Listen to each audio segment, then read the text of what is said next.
Amados irmãos e irmãs, boa noite. Boa noite. Nós começamos a nossa celebração neste domingo de Páscoa, domingo da ressurreição do Senhor, cantando o introito. Este é o dia do Senhor, aleluia, aleluia. O Senhor é a nossa luz e a nossa salvação. Este é o dia do Senhor, este é o dia do Senhor, aleluia.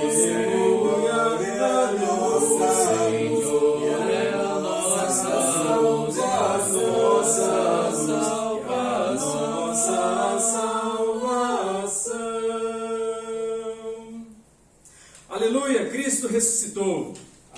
Verdadeiramente o Senhor ressuscitou. Aleluia. Amém. Nós somos chamados à adoração nessa noite, na leitura do Salmo 118, 1 e 2 e 14 a 24. Fiquemos de pé e façamos essa leitura de forma responsiva.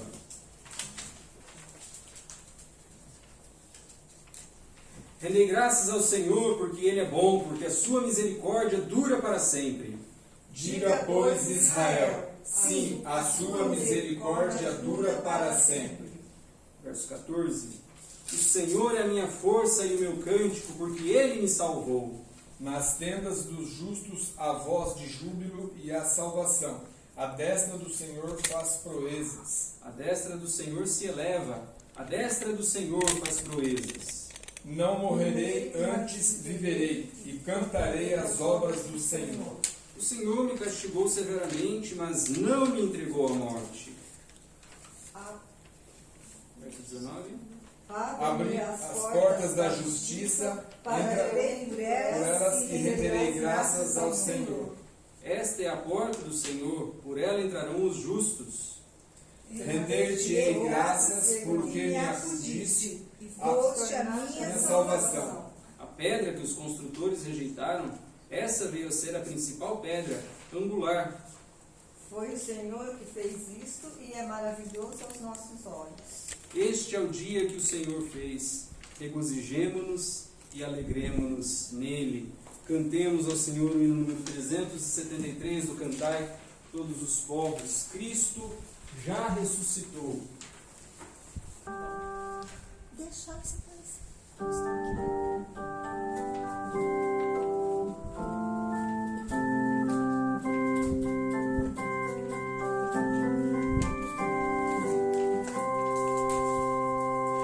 Cristo já ressuscitou, aleluia, sobre a morte triunfou, aleluia.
Bondoso Deus, nós te rendemos graças, ó Pai, porque Cristo está vivo, a morte não o pôde reter, ele levou consigo cativo o cativeiro e se fez a primícia dos que ressuscitam dos mortos. Nós te louvamos, ó Deus, porque por causa dessa esperança nós temos a esperança da vida eterna.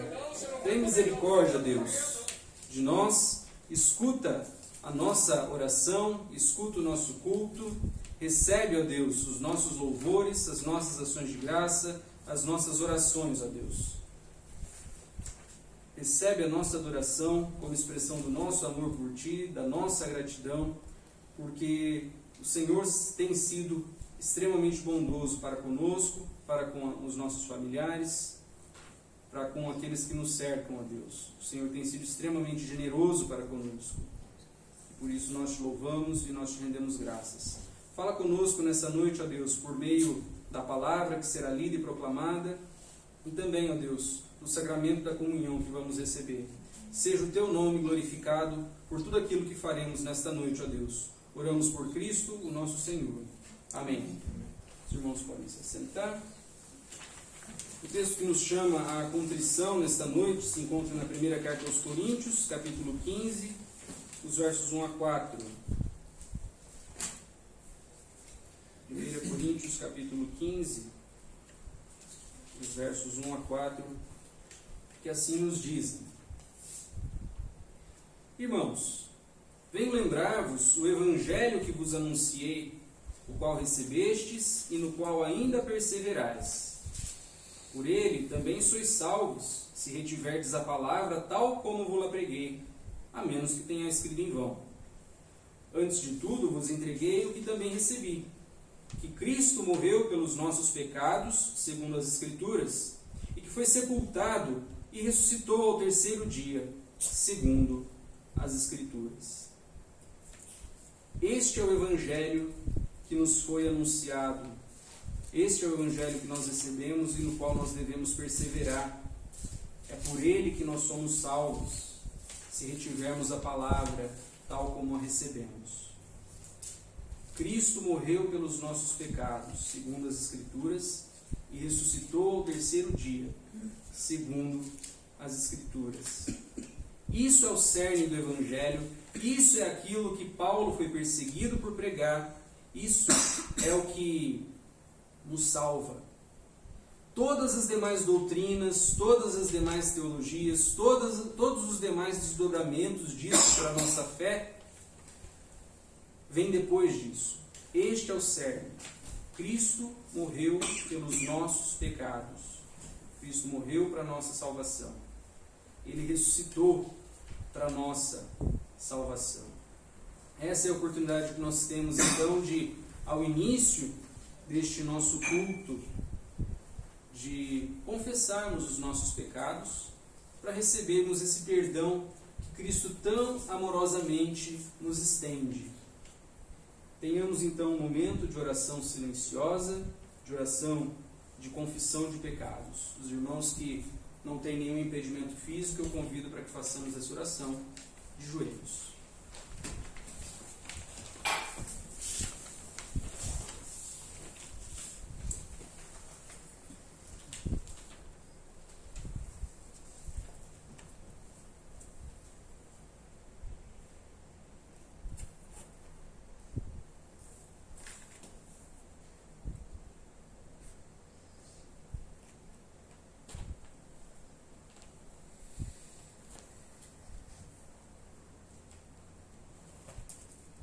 Deus de misericórdia, nós confessamos a Ti, ó Senhor, que muitas vezes temos nos acovardado diante das circunstâncias, diante do mundo que nos cerca, e não temos proclamado como deveríamos a mensagem da salvação em Cristo. Pedimos perdão, ó Deus, por quantas vezes, por nossas palavras, por nossos pensamentos, por nossas ações ou omissões, nós deixamos de manifestar o fato de que somos discípulos de Cristo e de que a nossa vida deveria refletir a daquele que nós chamamos nosso Senhor. Tem misericórdia de nós, ó Deus. Perdoa-nos e pelo poder do Teu Espírito capacita-nos a vivermos em novidade de vida para a glória do Teu nome, ó Deus. Perdoa-nos, restaura em nós a alegria da Tua salvação e a esperança que nós depositamos em Cristo, o nosso Senhor, em cujo nome oramos. Amém. Temos de pé. A declaração de perdão se encontra também no capítulo 15 de 1 Coríntios, agora os versos 54 a 57, que, segundo a nova tradução na linguagem de hoje, dizem: a morte está destruída, a vitória é completa. Onde está, ó morte, a sua vitória? Onde está, ó morte, o seu poder de ferir?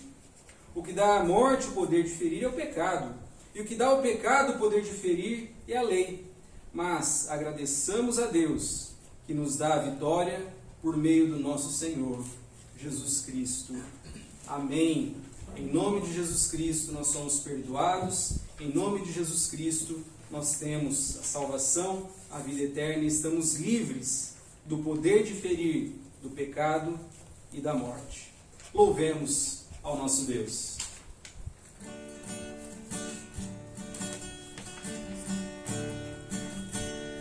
Aleluia, Cristo vivo está, alcançou vitória, sobre a morte triunfou, vive para sempre, vivo está, vivo está, Ele é o Alfa e o Ômega, o princípio e o fim. Liberdade tenho enfim, o Filho de Deus vive, vivo está, vivo está, aleluia, Cristo vivo está. Mais uma vez, aleluia, Cristo vivo está, alcançou vitória, sobre a morte triunfou, vive para sempre, vivo está, vivo está, Ele é o Alfa e o Ômega, o princípio e o fim, a morte foi vencida, liberdade tem enfim, o Filho de Deus vive, vivo está, vivo está,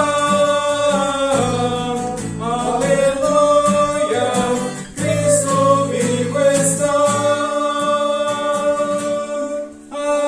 aleluia, Cristo vivo está. Oremos. Santo e bendito Deus, nós estamos prestes a tomar a Tua palavra e rogamos que pelo poder do Teu Espírito, Senhor, abra e ilumine os nossos corações, de modo que sejamos edificados e instruídos por ela e transformados, ó Deus, por aquela espada que é mais afiada do que qualquer faca de 2 gumes, que discerne juntas e medulas, corpo, alma e espírito. Transforma-nos, ó Deus, pela Tua palavra, oramos assim por Cristo nosso Senhor. Glorioso Senhor da vida, que pela poderosa ressurreição de Teu Filho, superaste a velha ordem do pecado e da morte, nele fazendo novas todas as coisas. Concede que nós, que celebramos com alegria a ressurreição de Cristo dentre os mortos, sejamos ressuscitados da morte e do pecado para a vida da Tua justiça. Por meio dele que vive e reina contigo, o Espírito Santo, um só Deus em glória sempre eterna. Amém. Amém. Aclamemos com louvores ao Santo Evangelho.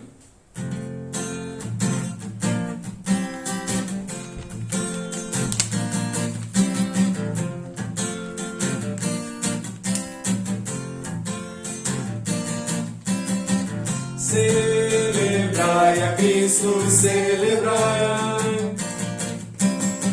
Celebrai a Cristo, celebrai. Celebrai a Cristo, celebrai. Celebrai Cristo celebrar.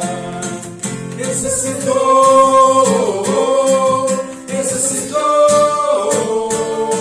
e hoje vive para sempre. Ressuscitou, ressuscitou, e hoje vive para sempre.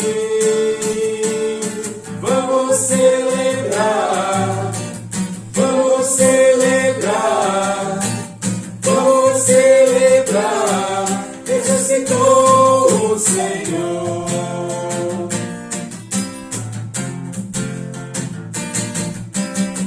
Celebrai a Cristo, celebrai. Celebrai a Cristo, celebrai. Celebrai a Cristo, celebrai. Celebrai a Cristo, celebrai. Ressuscitou, ressuscitou, e hoje vive para sempre. Ressuscitou, ressuscitou, e hoje vive para sempre. Vamos celebrar, vamos celebrar, vamos celebrar. Ressuscitou o Senhor.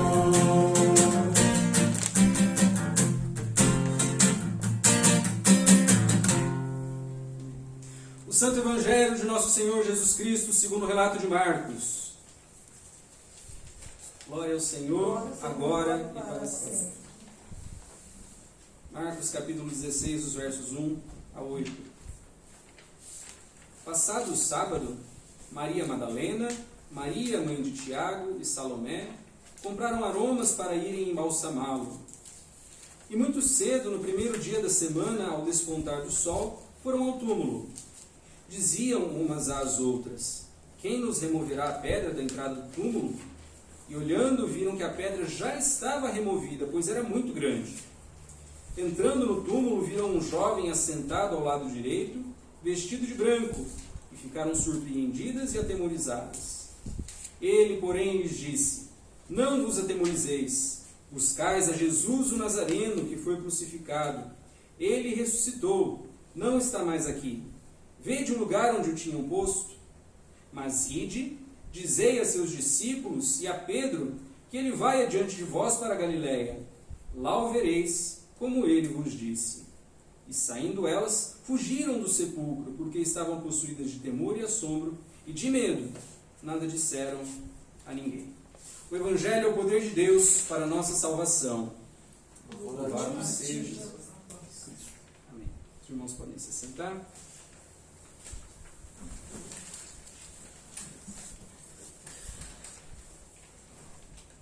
Este é o final original do Evangelho segundo o relato de Marcos, e a gente vai falar um pouquinho disso nesta noite. Mas para começarmos essa reflexão, para começarmos essa meditação, o que nos resta? Quando tudo o que nos resta é catar os cacos da nossa vida e tentar continuar, ou tentar recomeçar. O que fazer quando tudo que a gente tem de bom, todos os nossos sonhos, todos os nossos planos e as nossas esperanças nos frustram? Esse é o quadro que nós encontramos no começo dessa passagem do Evangelho. Nós encontramos 3 mulheres que tinham acreditado em tudo aquilo que Jesus tinha dito. Essas 3 caminhavam junto com Jesus desde o começo. Elas faziam parte do grupo de discípulos de Jesus desde o começo. E de repente elas se encontram sem o seu mestre, e elas não veem a princípio a concretização de tudo aquilo que Jesus disse que aconteceria. Ao entardecer do dia seguinte, terminado o sábado, Maria Madalena, Maria mãe de Tiago e Salomé foram comprar especiarias para ungir o corpo de Jesus. Então, o calendário, né, a forma de contar o tempo delas era o judaico, então o dia termina quando o sol começa a descer. Então, o sábado elas guardaram como boas judias, não fizeram nada, era o sábado da Páscoa, que era um sábado especialmente importante para os judeus. Então, no fim do sábado, elas correram lá na loja e foram comprar material para colocar no corpo de Jesus, para ungí-lo. E, diferente do embalsamamento de hoje, essa unção não visava preservar o corpo, eles não tinham essa tecnologia. Era simplesmente para o corpo não cheirar mal à medida que ele fosse se decompondo, pelo menos assim no começo do processo da decomposição. Então, isso era considerado uma boa obra no judaísmo. O judaísmo tinha como uma coisa muito importante a se fazer as esmolas, o fato de você ajudar alguém que está ali necessitado, ali naquela situação de penúria, era considerado uma boa obra, era considerado meritório, e era considerado algo que contribuía para a sua salvação, o fato de você ajudar os pobres com dinheiro. Outra coisa que era muito meritória no judaísmo era você sepultar alguém que não tinha dinheiro para ser sepultado. Era um negócio complicado e caro o sepultamento naquele tempo. Porque como era o costume de sepultamento ali no entorno de Jerusalém? Não era como aqui, que a gente faz uma cova de uns 7 palmos de profundidade, enterra o cidadão e deixa o tempo cuidar dele. Não. Lá é uma região rochosa, lá é uma região difícil. E os túmulos, geralmente, como nós vemos no relato, eram escavados na rocha. Esse é um trabalho difícil, esse era um trabalho caro, e ter um túmulo, sepultar um morto, não era algo acessível a todos, era algo difícil, era algo custoso.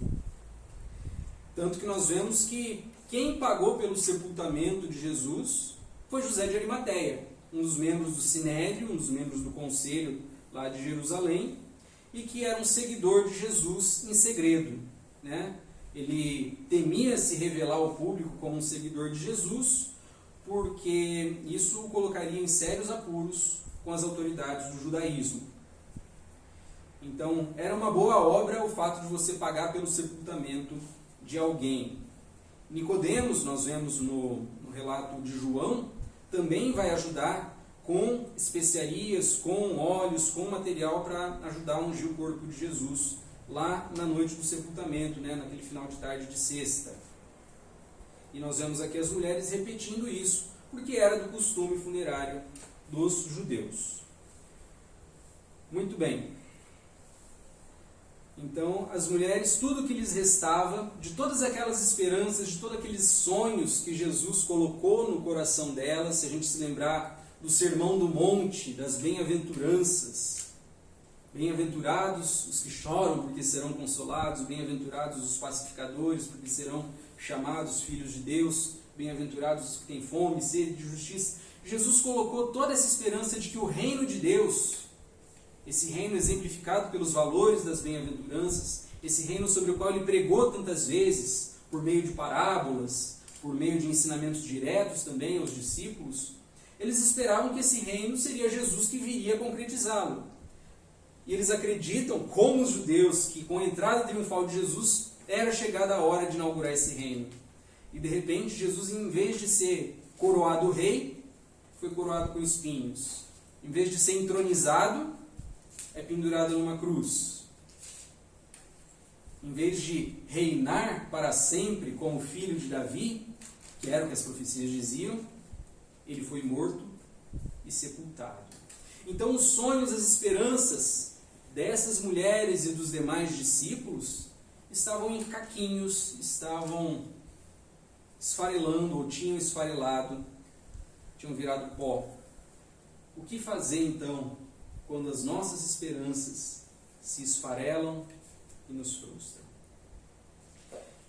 Eu havia dito no começo que esse texto é o final curto do Evangelho de Marcos. Originalmente Marcos acabava aqui, no versículo 8º. Os manuscritos mais antigos param por aqui. Tá, e esse tanto de coisa que vem depois? vamos combinar que esse final não é um final muito satisfatório, né? Acaba com as mulheres recebendo a notícia da ressurreição de Jesus e elas com medo não falam nada para ninguém. Ponto. Acabou. Como assim acabou? A gente sabe que não acabou. Nós estamos aqui, nós somos discípulos. Nós sabemos pelos outros evangelhos que depois elas falaram, né? Se a princípio elas tiveram medo, depois elas falaram. Então tudo que está aqui na sequência são resumos que vieram depois e que vieram dos outros evangelhos e de Atos, né? Toda aquela promessa de Jesus, olha, vocês vão e se vocês pegarem cobras venenosas não vai acontecer nada. Onde a gente já viu isso? Paulo lá em Atos. Então, na verdade, o que acontece aqui é que para não deixar esse final estranho, os discípulos acrescentaram mais alguma coisa ao que Marcos tinha colocado ali. E tudo bem, para nós continua sendo palavra de Deus. Nós cremos que é um texto inspirado e que é um texto verdadeiro. Por quê? Todas as verdades que estão ali são confirmadas pelos outros evangelhos. Mas Marcos parava aqui. Por que Marcos parava aqui? E os estudiosos ficam coçando a cabeça e discutindo e publicando livros enormes para discutir isso. Porque é um final, poxa, e aí? Como é que fica? Como é que faz? O que aconteceu? Esse é um final profundamente humano. Toda aparição de anjo, ou quase toda aparição de anjo, né, toda vez que Deus manda um mensageiro direto da parte dele, o anjo precisa dizer, não temam. Por quê? Porque um anjo, um mensageiro vindo diretamente da parte de Deus é uma visão aterradora. É uma visão que nós temos, ainda por reflexo, da santidade de Deus. E a gente sabe que a gente não está pronto para chegar perto da santidade de Deus. Então, quando a gente vê algo assim, a primeira resposta, a primeira reação, a primeira coisa que o anjo tem que dizer antes de trazer a mensagem dele é, não temam. Não tenham medo. E a mensagem que ele traz é que Jesus de Nazaré, que foi crucificado, não está aqui. Ele ressuscitou. Vejam, esse é o lugar onde havia colocado o seu corpo. Agora vão e digam aos discípulos para ir para Galiléia. Vão e digam aos discípulos, incluindo Pedro, que Jesus vai adiante deles a Galiléia. E lá vocês o verão, como ele lhes disse. Mas essa visão, tudo era muito para a cabeça delas. Elas foram para o túmulo esperando achar, primeiro, o túmulo fechado, com uma pedra pesadíssima na frente. Tanto que a preocupação delas era, poxa, quem que vai tirar a pedra para a gente poder ungir o corpo de Jesus? Então essa era a preocupação inicial delas, né? A desolação na qual elas estavam indo ver Jesus morto de novo. Eu não sei se vocês já tiveram a oportunidade de visitar uma igreja católica mais antiga, mais tradicional, e lá era normal, até alguns anos era normal, e nas mais antigas ainda é, ter lá um altar do repouso, né? Um altar com a figura do corpo de Jesus deitado lá, morto. Porque este momento remete justamente à morte de Cristo, a ele lá, morto, a ele lá, com o seu corpo aguardando a ressurreição, aquele momento de indefinição. É isso que nós temos aqui, um momento de indefinição. Então nós encontramos as mulheres, as discípulas de Jesus que apoiaram o seu ministério, que eram conhecidas da igreja primitiva. Por que o nome aparece? E a gente não tem muita referência. Olha, era a Maria Madalena, a Maria, mãe do Tiago, e a Salomé. A gente não tem muito material sobre elas na Bíblia mesmo. A tradição tem alguma coisa a mais. Mas para a igreja primitiva, para os primeiros leitores do Evangelho de Marcos, eles já sabiam quem era, não precisava detalhar muito. Aparecem 3 listas de discípulas, de mulheres que seguiam a Jesus no Evangelho de Marcos. Em todas as 3 aparece Maria Madalena, Salomé aparece aqui e na crucificação, e Maria, mãe de Tiago, ou Maria, mãe de José, aparece nas 3 listas. Ora referida a um filho, ora referida a outro. É provável que ela seja a mulher de Alfeu. Né? Lembra? Tiago, filho de Alfeu, que era um dos 12 discípulos de Jesus. Não era mulher do Zebedeu, que era pai do Tiago e do João. Tá? Tinham 2 Tiagos na turma. Muito bem. Jesus tinha discípulas e isso já era problema. No judaísmo daquela época, um rabino que se prezasse jamais aceitaria ter uma discípula na sua turma, uma seguidora. Existe uma citação de um rabino do tempo de Jesus que dizia que eu prefiro entregar o rolo da Torá para um porco comer do que ensinar uma mulher. Era essa a situação da mulher no tempo de Jesus. E talvez um pouco da relutância das mulheres em falar alguma coisa é porque naquele tempo e naquele lugar a palavra de uma mulher não valia no tribunal. A mulher não podia servir de testemunha no julgamento. Esse era o papel, essa era a situação da mulher no tempo de Jesus. E de repente Jesus vira isso do avesso. Ele admite, vamos lembrar de Maria e Marta lá em Betânia, e ele admite que uma mulher fique aos seus pés escutando aquilo que ele tinha para ensinar, em vez de ir para a cozinha, que era o lugar dela. E que a irmã dá aquela bronca, né? Poxa, Senhor, manda a minha irmã dar uma ajuda aqui, né? Olha, ela escolheu a melhor parte, essa não lhe será tirada.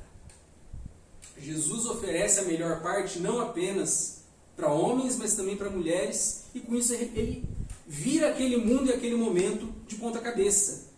Algo que não entraria na cabeça dos mestres judeus daquela época. O ministério de Jesus representa um novo momento, representa a chegada do reino de Deus. Quando João Batista manda os discípulos dele perguntarem, é você mesmo que a gente estava esperando ou a gente tem que esperar outro? Vão e contem para João aquilo que vocês estão vendo. Os cegos estão enxergando, os surdos estão voltando a ouvir, aos presos é proclamada a libertação e aos pobres é pregado o Evangelho. Jesus começa a virar o mundo de ponta cabeça. Jesus começa a restaurar a imagem de Deus distorcida pelo pecado na humanidade. Se a gente voltar para Gênesis 1, a gente vai ver que criou Deus o homem, a sua imagem e semelhança o criou, homem e mulher os criou. No princípio, homem e mulher eram detentores da imagem de Deus na sua plenitude, juntos. A gente só tem imagem de Deus quando a gente tem homem e mulher cooperando em harmonia, cooperando em parceria.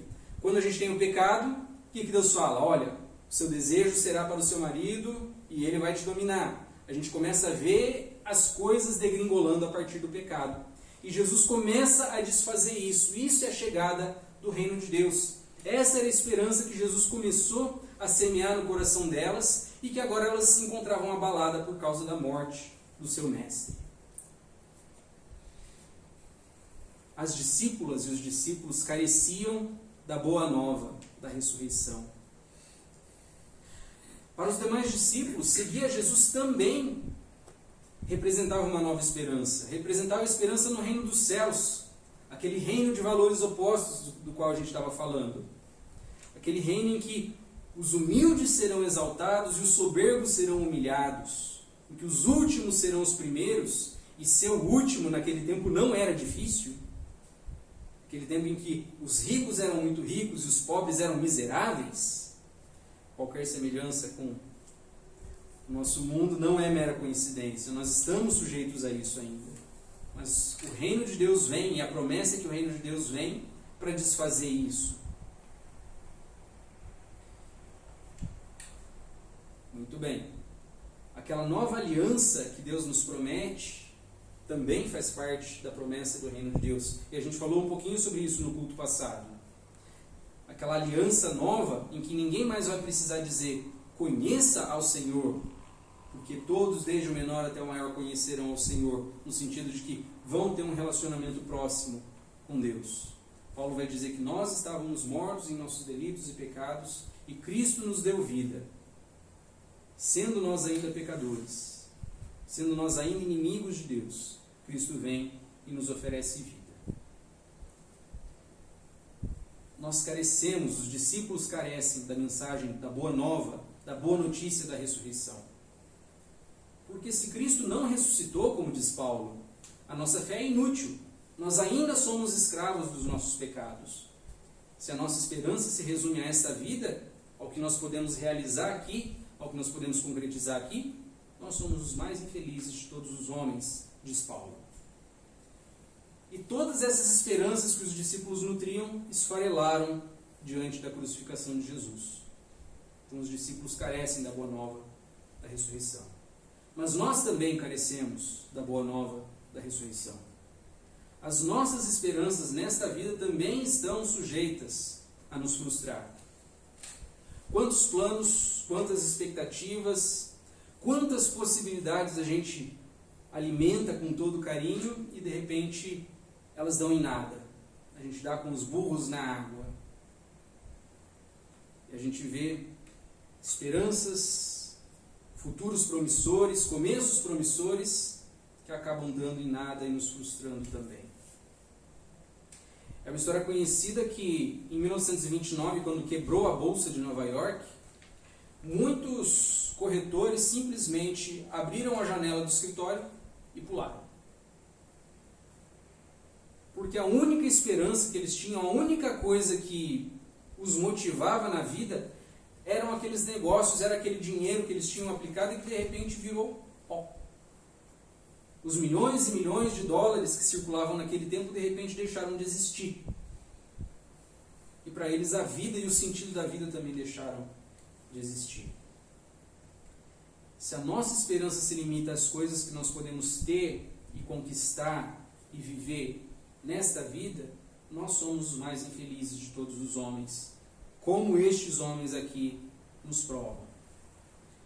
Uma vida sem esperança eterna, uma vida dependente de esperanças que são vulneráveis, é o que nós temos no nosso estado natural. Essa é a nossa situação normal. Essa é a nossa situação porque nós somos naturalmente separados de Deus. Isso é pecado.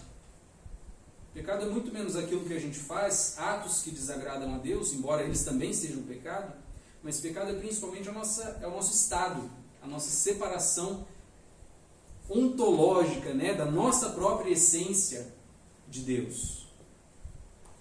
E uma vida assim, separada de Deus, é uma vida de morte, é uma vida na qual nós estamos mortos nos nossos delitos e pecados.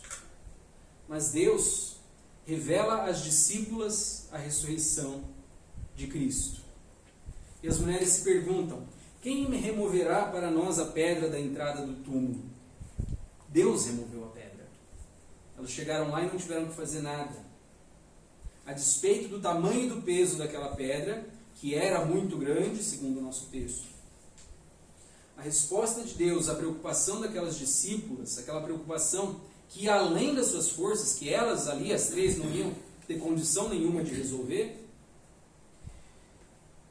Deus simplesmente interveio, mexeu, tirou, e ninguém fez caso daquilo, né? Ou ele não fez caso daquilo.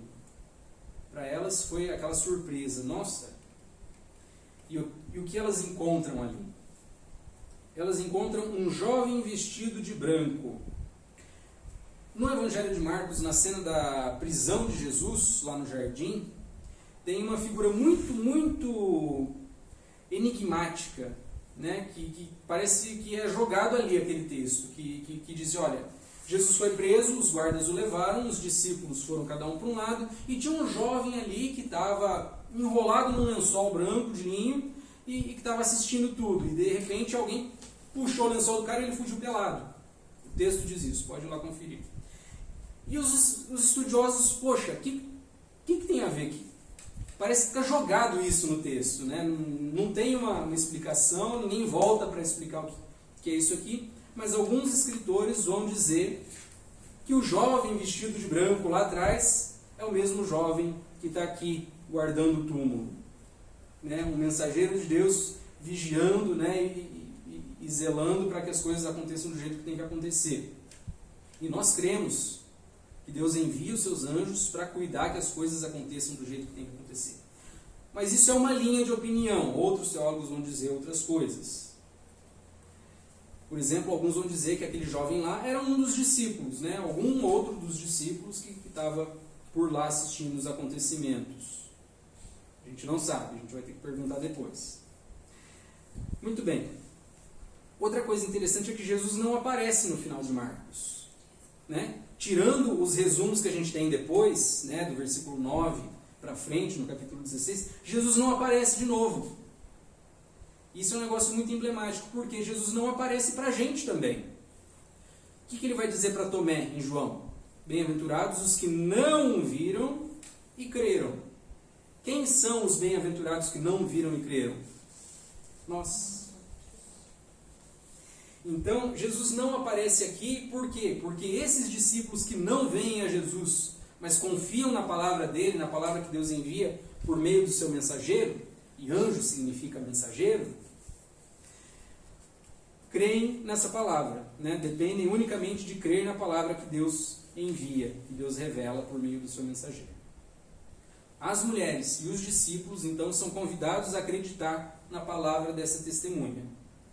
E, por conseguinte, acreditando nessa palavra, a vencerem o medo e a se tornarem também, elas e eles, testemunhas e anjos, no sentido de mensageiros da ressurreição. Alan Culpeper, um dos escritores que eu li para preparar essa mensagem, diz: a ressurreição de Cristo é a resposta do Pai ao grito de abandono de Jesus na cruz. Meu Deus, por que tu me abandonaste? Não abandonei não, está aqui, ó. Você está livre. A morte não te faz mais cativo. A ressurreição de Cristo é também a resposta do Pai ao grito de abandono, de frustração e de desespero dos discípulos. Então, quando nós estamos desesperados, quando nós estamos frustrados com os nossos planos que não dão certo, qual é a resposta de Deus? Cristo ressuscitou. A tumba vazia é essencialmente uma promessa. É uma promessa para as mulheres, de que tudo aquilo que elas esperavam vai acontecer sim. É uma promessa para os discípulos, de que tudo aquilo que eles esperavam vai acontecer sim. É uma promessa para Pedro. Por que o anjo falou em Pedro? Pedro, de todos os 12, né, considerando que Judas já tinha morrido, era o que mais precisava de restauração. Os outros só fugiram, mas ele, além de fugir, negou. Então digam a todos os discípulos, inclusive Pedro: Pedro, não acabou o que eu tinha para fazer com você não. Vai para Galileia também. Você vai ser restaurado. Eu ainda tenho muita coisa para fazer com você. E essa promessa de restauração, essa promessa de renovação, essa promessa de vida abundante, da qual Jesus tanto falou no seu ministério, de que daqueles que bebessem daquilo que ele oferecia, deles fluiriam rios de água viva. A vida abundante que ele nos promete. A tumba vazia é a promessa de que isso vai acontecer sim. E é uma promessa que contém em si a sua garantia, o seu penhor, o sinal de que ela vai se cumprir. Porque tudo isso só depende de Jesus Cristo ter ressuscitado. E Deus nos revela a ressurreição de Cristo. Ao esfarelar dos nossos sonhos e dos nossos planos, a frustração que preenche e que define a nossa vida aqui, Deus nos revela a ressurreição de Cristo. Tem de bom ânimo, eu venci o mundo. Aos montes que se põem no nosso caminho, às pedras de entrada de túmulo que nós enfrentamos, Deus dá o destino que bem lhe apraz. E Paulo nos diz: eu estou convencido de que nem a morte, nem a vida, nem anjos, nem demônios, nem o que existe hoje, nem o que virá no futuro, nem os poderes, nem a altura, nem profundidade, nada em toda a criação jamais poderá nos separar do amor de Deus revelado em Jesus Cristo, o nosso Senhor. Então, de novo, esse jovem vestido de branco, será ele um anjo? Será que lá na prisão de Cristo era um discípulo? Na verdade, o discípulo é chamado para ser anjo, no sentido de mensageiro. Nós somos chamados a cumprir o final longo de Marcos, né? O restante do texto. As mulheres, a princípio, ficaram temerosas, mas nós sabemos que o verdadeiro amor lança fora todo o medo. Os demais evangelhos nos dizem que elas foram as primeiras testemunhas e aquelas que foram e disseram aos discípulos: olha, o túmulo está vazio, o Senhor ressuscitou. Então, Pedro e João foram olhar o túmulo e confirmar que ele de fato estava vazio. E só então Jesus aparece aos outros. Nós somos chamados a, mesmo não tendo visto Jesus ainda, a comunicar ao mundo que Ele ressuscitou. Que esse é o motivo da nossa esperança. Aquela que Pedro diz, olha, estejam prontos a dar a qualquer que nos pergunte a razão da esperança que é em vós. A razão da esperança que é em nós é a que nós comemoramos hoje. Cristo ressuscitou dos mortos e nós aguardamos a nossa ressurreição dos mortos também. Crendo que hoje nós podemos ter esperança, hoje nós podemos ter tranquilidade, hoje nós não precisamos ter medo, porque nós temos um Cristo que venceu e ressuscitou. Oremos. Senhor, nosso Deus e Pai, nós te damos graças pela ressurreição do Senhor Jesus. Nós te damos graças porque, mesmo não tendo visto, o Senhor coloca nos nossos corações a fé e a esperança de que Ele de fato venceu a morte e a venceu não apenas para si, mas também para nós. Te damos graças porque, graças a Ele, nós não precisamos temer nada do que acontece neste mundo, nada do que possa vir a acontecer com o nosso corpo, com o nosso bom nome, mas que nós confiamos naquele que nos justifica, que é Tu mesmo, ó Senhor. Aumenta em nós essa fé, aumenta em nós a confiança e torna-nos, ó Deus, mensageiros fiéis, anjos anunciadores da boa nova de que Cristo ressuscitou. Aleluia. Amém.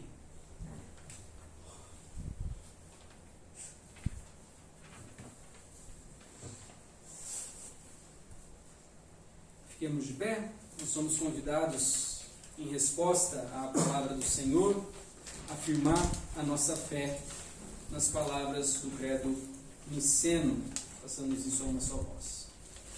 Creio em um só Deus, o Pai Todo-Poderoso, Criador do céu e da terra, de todas as coisas, quer visíveis, quer invisíveis.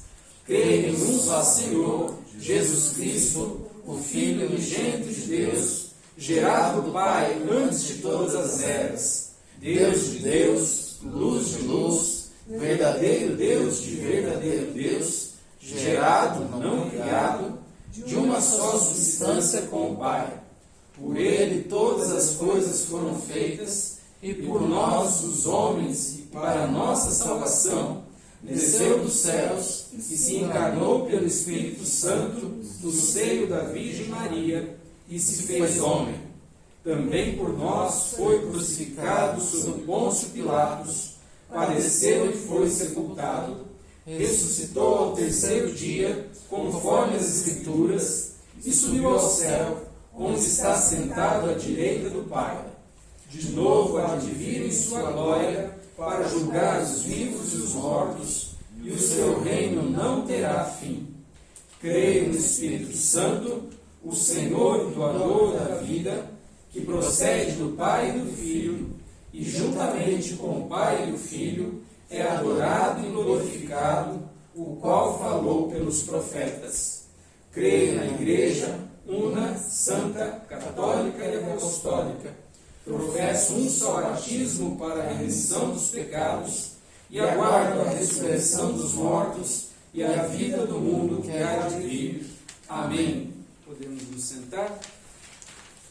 Nós temos agora a oportunidade de nos elevar a Deus em ações de graças, em intercessão, nessa noite em especial, louvando a Deus pelo aniversário da mamãe, louvando a Deus pelo seu cuidado, pela graça, pela alegria que Ele nos dá de podermos conviver com ela.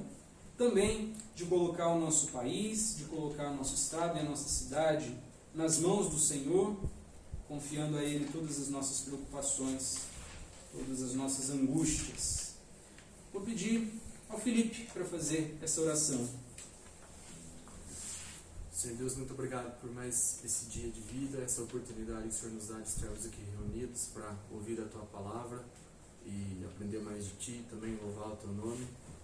A gente agradecer também pela vida da minha mãe, por mais esse ano de vida, porque o Senhor tem a conservado com saúde, com sabedoria. Que o Senhor possa continuar abençoando a vida dela.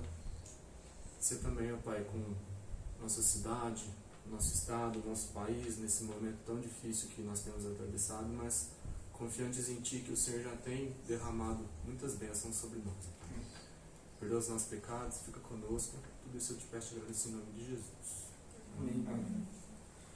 Mesmo assentados, cantemos o hino número 225, graças dou, sim, pela vida.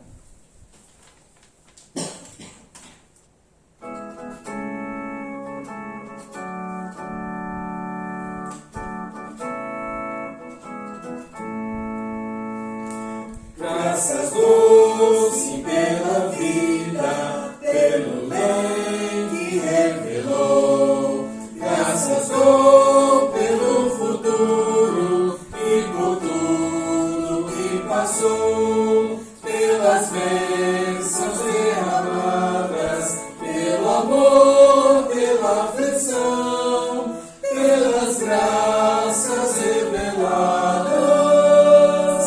Graças dou pelo perdão, graças pelo azul celeste e por nuvens que há também, pelas rosas do caminho e os espinhos que elas têm, pela escuridão da noite, pela estrela que brilhou, pela prece respondida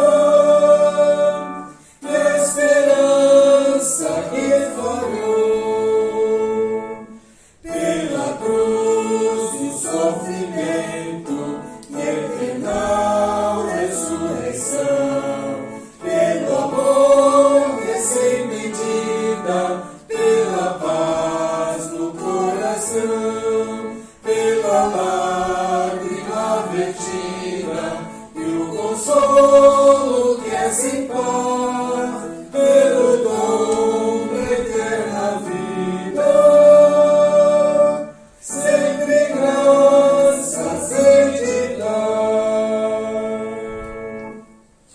Amém.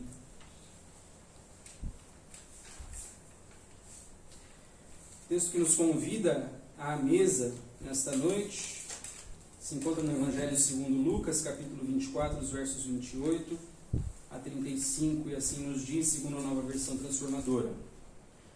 Aproximando-se de Emaús, o destino deles, Jesus fez como quem seguiria a viagem, mas eles insistiram: fique conosco esta noite, pois já é tarde. E Jesus foi para casa com eles. Quando estavam à mesa, ele tomou o pão e o abençoou. Depois partiu-o e lhes deu. Então os olhos deles foram abertos e o reconheceram. Neste momento, ele desapareceu. Disseram um ao outro: não ardia o nosso coração quando ele falava conosco no caminho e nos explicava as Escrituras? E na mesma hora levantaram-se e voltaram para Jerusalém. Ali encontraram os 11 discípulos e os outros que estavam reunidos com eles, que lhes disseram: é verdade que o Senhor ressuscitou, ele apareceu a Pedro. Então os dois contaram como Jesus tinha aparecido enquanto andavam pelo caminho e como o haviam reconhecido quando ele partiu o pão. O texto nos é caro, nos é querido, nos é conhecido. Texto da ressurreição segundo Lucas. Após os encontros no túmulo, Jesus se aproxima de 2 discípulos que voltavam de Jerusalém para sua casa em Emaús, que ficava ali pertinho de Jerusalém. E Jesus dá uma de desentendido e conversa com eles, puxa assunto. Que assunto é esse que vocês estão falando aí enquanto vocês caminham? Que vocês estão aí tão tristes, tão cabisbaixos? Os discípulos até respondem de maneira mal educada para Jesus. Né? Mas é possível que você é o único que estava em Jerusalém e não sabe o que aconteceu. Por quê? Poxa, Jesus, profeta poderoso em palavras e obras, e como a gente esperava que era ele que ia restaurar o reino de Israel, e o crucificaram e mataram, e já faz isso 3 dias. É verdade que algumas das mulheres que andam com a gente, que são discípulos também, foram ao túmulo e encontraram vazio. Né? Mas, e aí?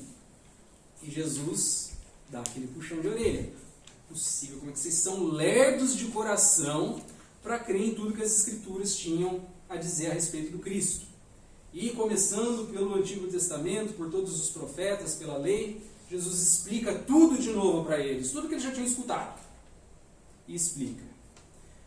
E chegando em Emaús, Jesus faz de conta que ele vai seguir adiante, esperando o convite, lógico, porque isso fazia parte do costume do judeu. Então ele é convidado, e como convidado de honra, é ele que dá a graça pelo alimento na mesa da refeição. E o jeitinho de orar pelo pão, de orar pelo cálice, era inconfundível, era Jesus. E quando eles sacam, quando a ficha cai, ele desaparece. Poxa, mas não ardia o nosso coração quando ele explicava as Escrituras? E na mesma hora, não fazendo caso da distância, não fazendo caso que já era de noite, eles voltaram correndo para Jerusalém, encontraram os outros.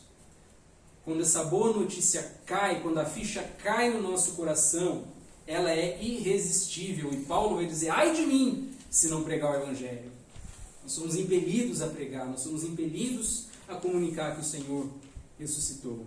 E nós somos chamados a comunicar isso novamente, a anunciar a morte e a ressurreição do Senhor até que Ele venha, agora por meio do sacramento da comunhão, ao qual nós somos chamados a participar nessa noite. Fiquemos de pé e nós vamos preparar os nossos corações para participar do sacramento cantando este hino, que é novo, mas que nós estamos aprendendo.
O Senhor esteja convosco. Seja também contigo. Elevemos os nossos corações. Ao Senhor os elevamos. Demos graças ao Senhor, nosso Deus. Pois fazê-lo é digno e justo.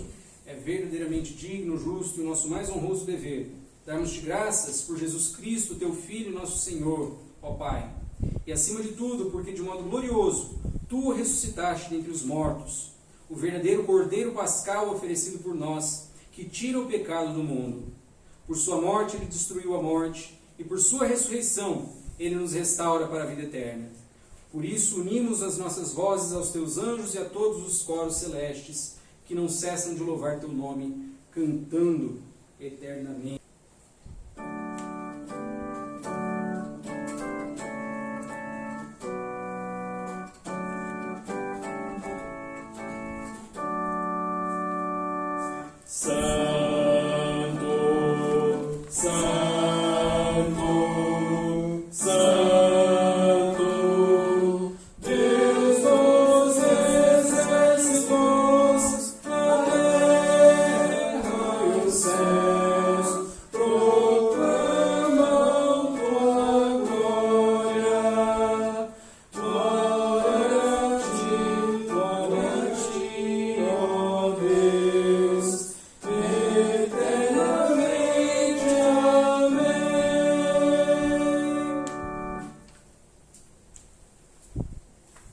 Santo és tu, Senhor, e bendito é Jesus Cristo, o teu Verbo vivo, por cujo meio tu criaste todas as coisas no princípio e nos formaste a tua imagem e semelhança, por cujo intermédio também tu nos redimiste da escravidão do pecado, entregando-o para, nascido de mulher, nascido sob a lei, oferecer-se sobre a cruz e ressuscitar para o nosso bem, realizando de uma vez por todas sacrifício perfeito e suficiente para a remissão dos pecados do mundo.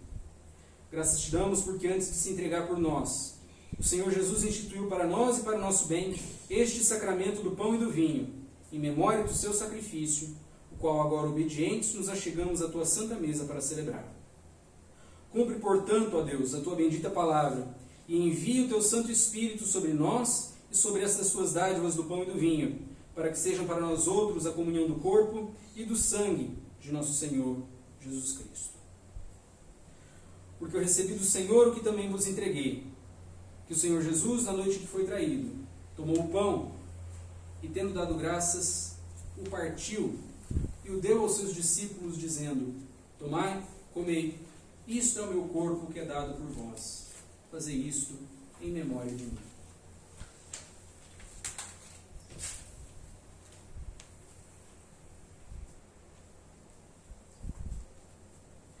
Por semelhante modo, depois de haver ceado, tomou também o cálice, dizendo: este cálice é a nova aliança no meu sangue. Fazei isto todas as vezes que o beberdes, em memória de mim.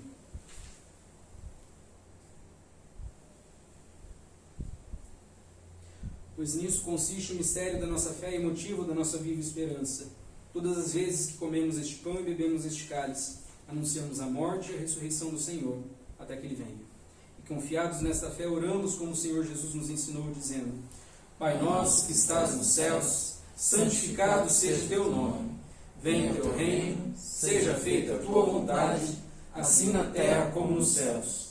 O pão nosso de cada dia nos dá hoje. Perdoa as nossas dívidas, assim como nós perdoamos os nossos devedores. E não nos deixes cair em tentação, mas livra-nos do mal, pois teu é o reino, o poder e a glória para sempre. Amém. Por Cristo, com Cristo e em Cristo, na unidade do Espírito Santo, toda honra e toda glória sejam dadas a Ti, Deus Pai Todo-Poderoso, agora e para sempre. Amém.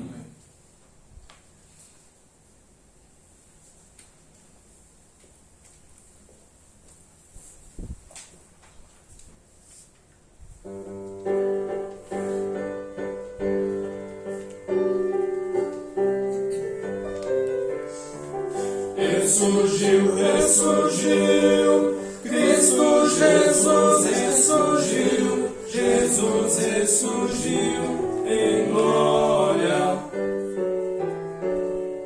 Sim, Jesus, Jesus ressurgiu. Ele quebrou da morte os grilhões e ressuscitou. Busqueis entre os mortos aquele que vive entre nós. Aleluia, glória, aleluia, glória. Ele bem perto está, Jesus está vivo entre nós. Louvor, cantai, louvor, cantai. Ele bem perto está.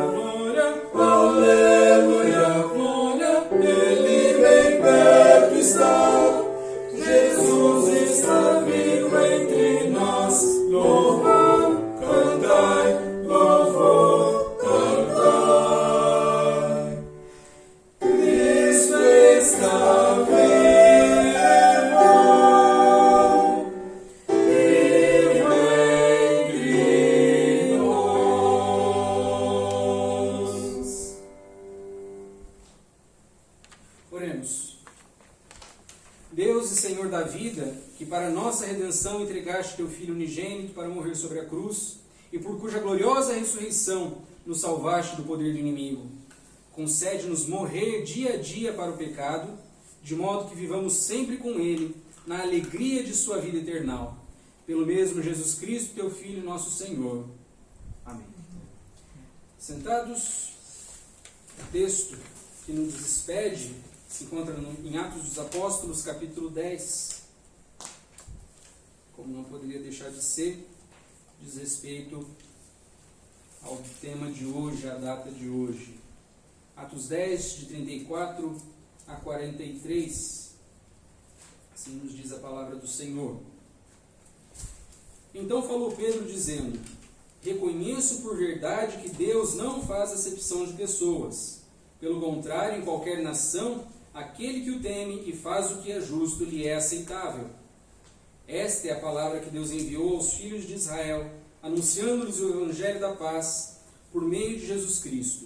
Este é o Senhor de todos. Vós conheceis a palavra que se divulgou por toda a Judéia, tendo começado desde a Galiléia, depois do batismo que João pregou, de como Deus ungiu a Jesus de Nazaré com o Espírito Santo e com poder, o qual andou por toda parte fazendo bem e curando a todos os oprimidos do diabo, porque Deus era com ele. E nós somos testemunhas de tudo que ele fez na terra dos judeus e em Jerusalém, ao qual também tiraram a vida pendurando-o no madeiro. A este ressuscitou Deus no terceiro dia e concedeu que fosse manifesto, não a todo o povo, mas às testemunhas que foram anteriormente escolhidas por Deus, isto é, a nós, que comemos e bebemos com ele, depois que ressurgiu dentre os mortos.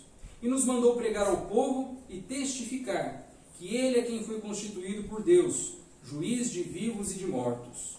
Dele todos os profetas dão testemunho de que, por meio do seu nome, todo aquele que nele crê, recebe a remissão dos pecados. Amém. Esse é o Evangelho.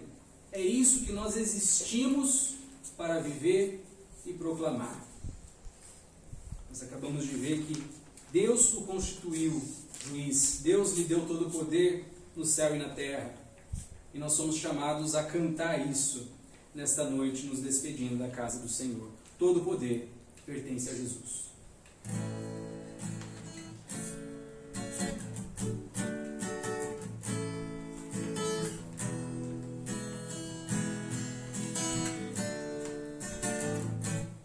Todo poder pertence a Jesus, Ele é o Rei dos Reis, Senhor dos Senhores. Todo poder pertence a Jesus, Ele é o Rei dos Reis, Senhor dos Senhores. Se despiu de sua glória e aqui na terra habitou entre nós. Veio pra dar vida e vida em abundância, sendo verdade e luz. Consumou o seu plano de amor, entregou sua vida na cruz, derrotou a morte, arrasou o inferno. Jesus ressuscitou. Todo poder pertence a Jesus. Ele é o Rei dos Reis, Senhor dos Senhores.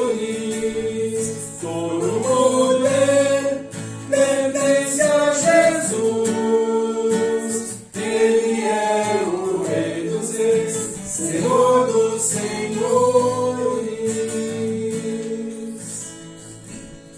Amém. Fiquemos de pé. Vamos preparando para nos despedir.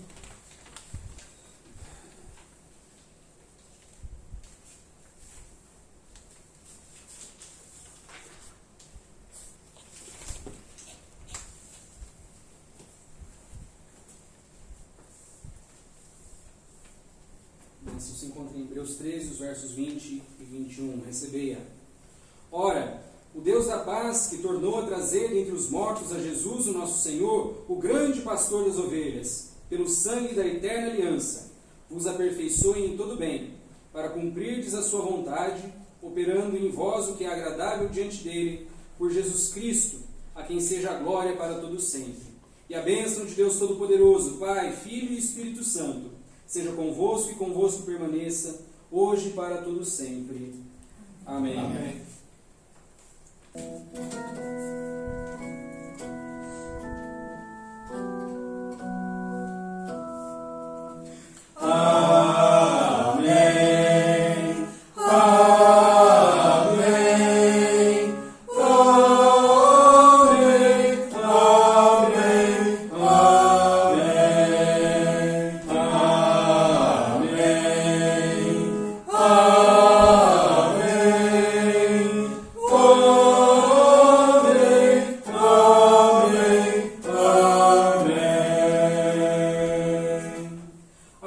irmãos e irmãs, vamos em paz, o Senhor vos acompanhe, despeçamo-nos com a paz do Senhor.